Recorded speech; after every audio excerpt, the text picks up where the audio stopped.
नमस्कार, ये आकाशवाणी चंडीगढ़ है। अब आप रतिका से प्रादेशिक समाचार सुनिए। पहले इस बुलेटिन के मुख्य समाचार। भारतीय प्रौद्योगिकी संस्थान मद्रास के स्टार्टअप अग्निकुल कॉस्मोस ने single piece 3D printed engine के साथ दुनिया का पहला रॉकेट लॉन्च किया। प्रधानमंत्री नरेंद्र मोदी ने अग्निबाण रॉकेट के सफल प्रक्षेपण को भारत के अंतरिक्ष क्षेत्र में विशेष उपलब्धि बताया। केंद्र शासित प्रदेश चंडीगढ़ में 598 85 वर्ष से अधिक आयु के वरिष्ठ नागरिकों और दिव्यांगजनों का घर से ही मतपत्र द्वारा मतदान कराया गया। आज देश भर में हिंदी पत्रकारिता दिवस मनाया गया। हरियाणा के राज्यपाल बंडारू दत्तात्रेय ने कहा कि आज के दौर में हिंदी पत्रकारिता अपना दायित्व बखूबी निभा रही है और भारतीय सेना ने अंबाला जोन में हुई अग्निवीर भर्ती की प्रवेश परीक्षा का परिणाम घोषित किया। अब समाचार विस्तार से।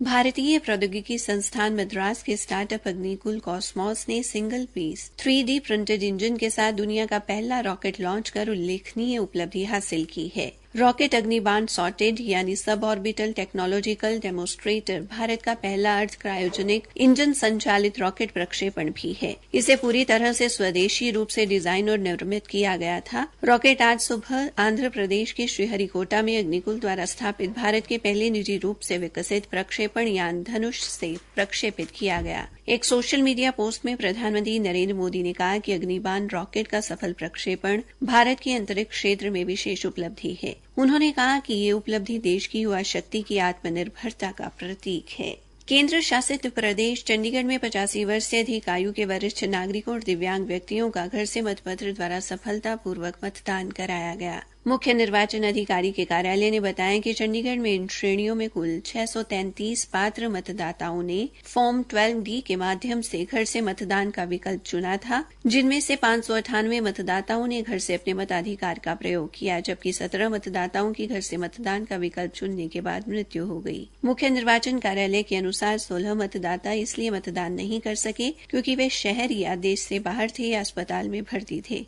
इसके अतिरिक्त 2 मतदाताओं ने अपना वोट डालने से इनकार कर दिया। चंडीगढ़ के 5 सहायक निर्वाचन अधिकारियों ने घर से मतदान के इस कार्य को संपन्न कराया। आज देश भर में हिंदी पत्रकारिता दिवस मनाया गया। हिंदी पत्रकारिता की यात्रा 30 मई 1826 को पंडित जुगल किशोर शुक्ल द्वारा शुरू किए गए प्रथम हिंदी समाचार पत्र उदंड मार्तंड के प्रकाशन से शुरू हुई। हरियाणा के राज्यपाल बंडारू दत्तात्रेय ने देश व प्रदेशवासियों को हिंदी पत्रकारिता दिवस की बधाई दी। उन्होंने कहा कि देश की स्वतंत्रता प्राप्ति में हिंदी पत्रकारिता का महान योगदान रहा है और आज हिंदी पत्रकारिता देश में लोकतंत्र की मजबूती के लिए अद्भुत कार्य कर रही है। राज्यपाल ने कहा कि हिंदी पत्रकारिता ने आजादी की प्राप्ति में महत्वपूर्ण भूमिका निभाई और आज के दौर में भी अपना दायित्व बखूबी निभा रही है। श्री दत्तात्रेय ने कहा कि सोशल मीडिया के दौर में आज हिंदी पत्रकारिता का महत्व और बढ़ गया है। भारतीय तिब्बत सीमा पुलिस के पंचकुला जिले में भानु स्थित प्राथमिक प्रशिक्षण केंद्र में आज खेल कोटे से भर्ती हुए हिमवीरों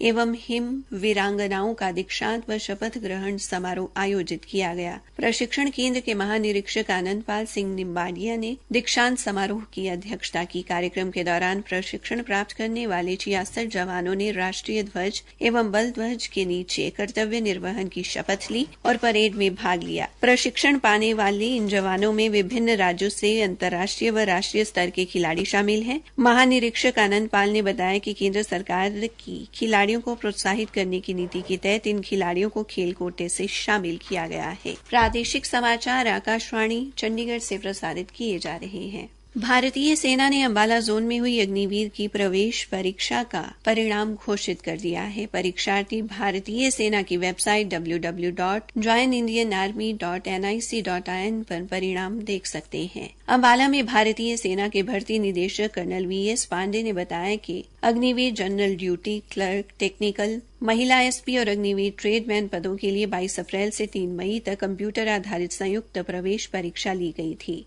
जिसका परिणाम घोषित कर दिया गया है। उन्होंने बताया कि जिन अभ्यर्थियों ने यह परीक्षा पास की है उनको भर्ती के दूसरे चरण में शामिल किया गया है। उन्होंने कहा कि जल्द ही दूसरे चरण की जानकारी ऑनलाइन उपलब्ध करवाकर प्रवेश पत्र जारी कर दिए जाएंगे। रेवाड़ी दक्षिण मंडल के पुलिस महानिरीक्षक राजेंद्र कुमार ने 4 जून को लोकसभा चुनाव की मतगणना के दृष्टिगत आज पलवल के डॉक्टर भीमराव अंबेडकर कॉलेज में जिले के तीनों विधानसभा क्षेत्रों पलवल, होडल व हथीन के लिए बनाए गए स्ट्रांग रूम का निरीक्षण किया। इस दौरान पलवल के पुलिस अधीक्षक डॉक्टर अंशु सिंगला एवं चुनाव ड्यूटी पर तैनात अधिकारी व कर्मचारी उपस्थित रहे। उन्होंने स्ट्रांग रूम में अधिकारियों की ड्यूटी, सीसीटीवी, सुरक्षा व्यवस्था, सफाई व्यवस्था का बारीकी से निरीक्षण किया और अधिकारियों को नियमों की सख्ती से पालन करने के निर्देश दिए। उन्होंने अधिकारियों से कहा कि स्ट्रांग रूम पर सुरक्षा में किसी प्रकार की कोई चूक नहीं होनी चाहिए, इसमें किसी भी प्रकार की कोताही बर्दाश्त नहीं की जाएगी। इसके अलावा उन्होंने स्ट्रांग रूम में किए गए अन्य प्रबंधों का जायजा भी लिया। सिरसा के जिलाधीश आर.के. सिंह ने चौधरी देवीलाल विश्वविद्यालय में बनाए गए मतगणना केंद्रों के आसपास 200 मीटर के दायरे में धारा 144 लागू करने के आदेश दिए हैं। उन्होंने कहा कि धारा 144 लगाने का उद्देश्य मतगणना प्रक्रिया शांतिपूर्ण तरीके से संपन्न करवाना है। उन्होंने बताया कि लोकसभा चुनाव के मतों की गणना के लिए कालांवाली व इलाहाबाद विधानसभा के लिए अंबेडकर लॉ भवन, सिरसा विधानसभा व डबवाली विधानसभा के लिए बहुउद्देशीय हॉल तथा रानिया विधानसभा के लिए एपीजे अब्दुल कलाम भवन में अलग अलग स्ट्रांग रूम बनाए गए हैं। जिलाधीश की ओर से जारी आदेशानुसार 5 या 5 से अधिक लोगों के स्ट्रांग रूम के 200 मीटर के दायरे में एकत्रित होने पर पूर्ण रूप से पाबंदी रहेगी। इसके साथ ही किसी भी प्रकार की सामाजिक या गैर कानूनी गतिविधि करने पर तुरंत कार्रवाई की जाएगी। उन्होंने कहा कि चुनाव ड्यूटी में कार्यरत कर्मचारियों पर ये नियम लागू नहीं होंगे। आदेशों की अवहेलना करने वालों के खिलाफ सख्त कार्रवाई अमल में लाई जाएगी।